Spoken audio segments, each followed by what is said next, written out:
my days as a youngster, the same as my generation sitting round this table, we was taught three main things in life, and that was honour your parents, honour your teachers, and respect the police. Well, when I was with Paul, and we was playing football up on the grass, an old man came out on one of the balconies in the flats, and he shouted, "You're not allowed to play there." Now, they play football, I've got no objection to that, but the ball comes over your garden, and they don't come and knock at your front door, they get over and trample your plants down, and when you're talking about them, they're rude and call all sorts of names. I think they get grumpy, quite often, and just impatient, really. Firstly, we find that we don't get so close to our children because their mums, which were our children, they also have got their own ways of going on, their little jobs, or they're busy with their children. So you see, we get further and further apart.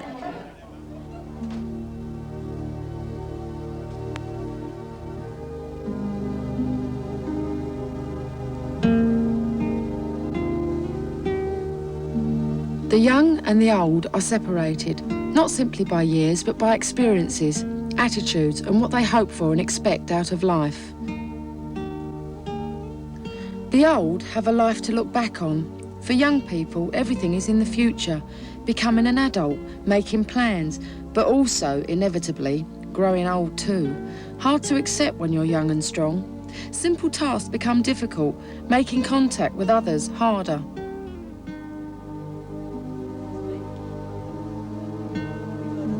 This programme is about making contact, exploring the attitudes and practical difficulties that keep the young and the old apart.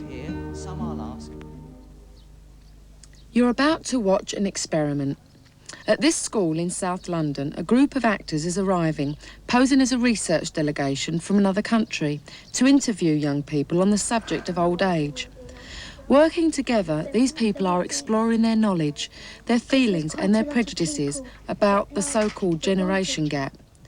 Their starting point is to try and see life from an old person's point of view, to talk about, for example, the pleasures and problems of not having to go to work, spending a lot of time at home and, ideally, what sort of home that should be. I think that old people should live where there's lots of people of their age who live around there. I think old people should live in estates where lots of other old people live.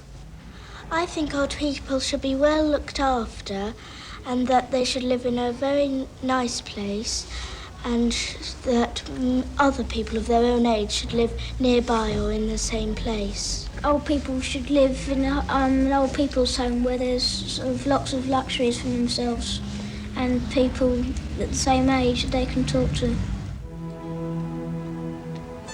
But often, this is the last thing old people want. They already feel isolated, as if the world is going on without them. They don't meet other people as a matter of course, like children do in school or adults when they're at work.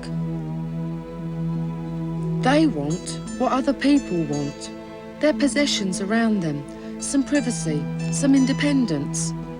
Being alone, cut off from the rest of society, is actually their most serious problem. Charlotte Streeter certainly wouldn't welcome living in an old folks' home.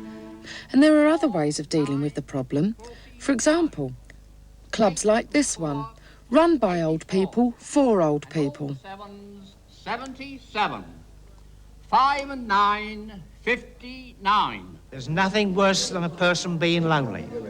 I've met quite a number of people who are lonely. I spoke to them and they come along to this club. They come along to the Friendship Club instead of stopping home and being mopey and dopey. We're all afraid to go out after dark and we never open the doors once it's fallen dark. I mean, and what can I mean, you sort of walking out and you see a little crowd coming along and you all get scared. I mean, even if you're not, they're not doing anything, your thought's there that they're going to do something or something's going to happen. Ollie Hollingsworth takes a personal interest in her neighbours. She understands that when people feel lonely, they start to feel frightened and can exaggerate the dangers around them. Ollie, herself a pensioner, can remember a time when they wouldn't have felt so isolated. Right up until the Second World War, I mean, everyone lived in streets, communities. It was community life at that time.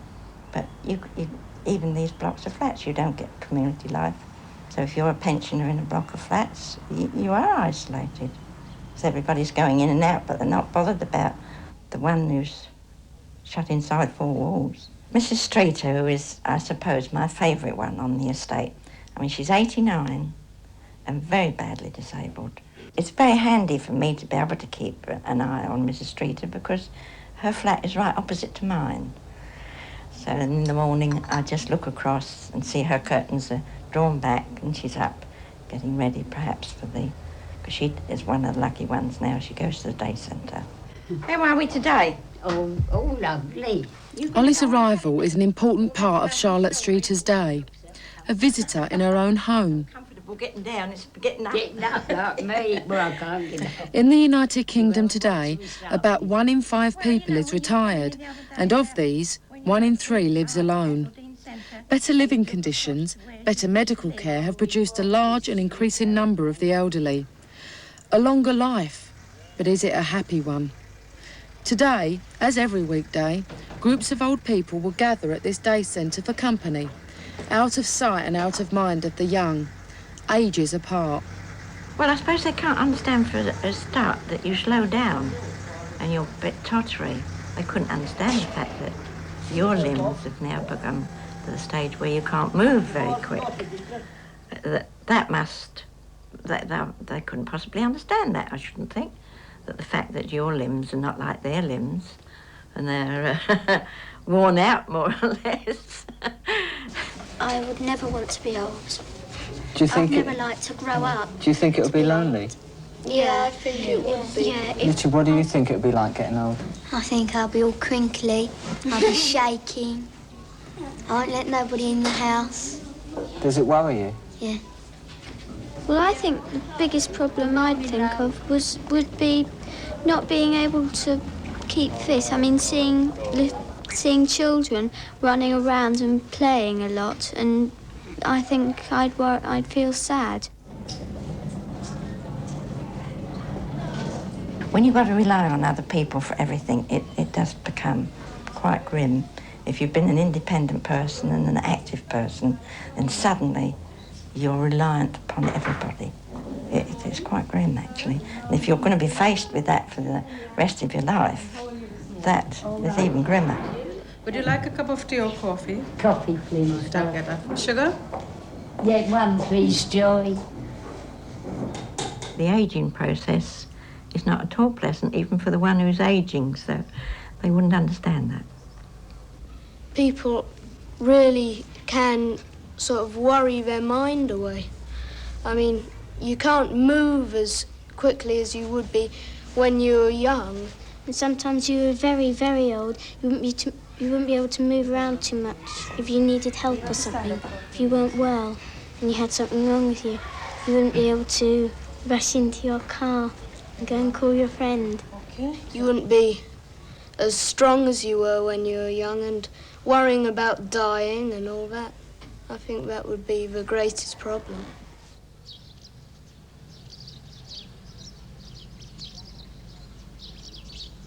I've always been active, right up till I was 79. I'd be at work today if I had my legs and arms. In myself, I don't feel 50. I could scrub a house down in myself, but it's just my legs and arms won't let me.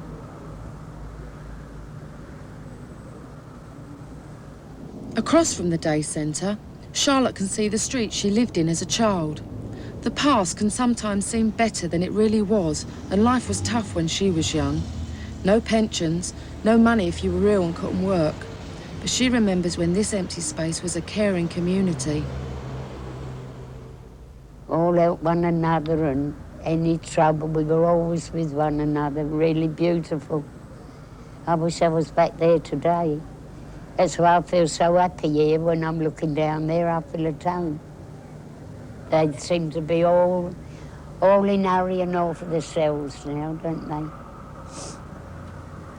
I've been in that flat 26 years where I live. I never hardly see anybody. I don't like being on my own. Well, I've been on my own 16 years since my husband died. I'm lonely when I'm in there waiting for the ambulance to come, and when I'm sitting there at night.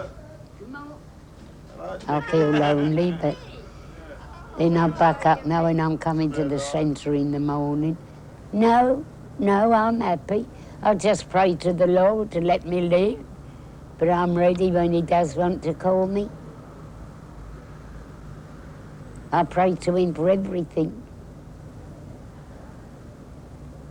I think it's expecting too much of children to understand fully what ageing is like, unless you're able to talk to them. And I think the talking is the answer. The more talking that one can do to that age group, perhaps the less mugging we're likely to get. Perhaps talking is the answer. Our friends from South London set off to spend the day together. One small experiment in bringing two generations together. Hello, everybody! The children from the John Ball School and the pensioners of Tooting are off to the zoo. They've never met before. Some are shy and some very excited. It takes time to build a relationship, find points of contact, something to talk about no matter what age you are. These people have a day to share an experience and learn something about each other. Am I looking forward to going to the zoo? Yes, I've never been there before. I hope they don't keep me there, because I want to come back again. See, right the way through there, you see how they're built up. Everywhere's built up. I'm a widow now. Widow. So I've only got So a you only single get pension. one That's right, I only get one pension. Yeah. So you have to make the best of it and live on what you've got. For both groups, today is a treat. The cost of travelling and the cost of buying a ticket to most sorts of events comes expensive these days. And one thing both groups have in common is that the young and the old have rather less money than everyone else. A pension for a single person is just a quarter of what the average person earns a week. For a couple, it's well under half. Morning! My mate here! Captain, my mate! Hello, brother! Hello, brother! No, I mean, this is the very first time I've seen Don't worry, I'll anything tell you like from this. who's coming through. Really, and to get... Oh, there's another one. Give me... Oh, look. To give me a chance to see anything like this, I think it's really marvellous. I do honestly. No, look at it. It's not just what is seen, heard and felt today that matters. Mrs. Streeter will go back to the day centre tomorrow and tell her friends about it. Nothing remarkable, but perhaps a small bridge between ages too far apart. Going back through my own childhood, you've got a very funny idea of old people when you are young. You don't dream that they're the age that they are. So it's therefore lack of understanding of what age really does mean to a child. And I think the more we can talk to them and put our side over, the closer the contact will be.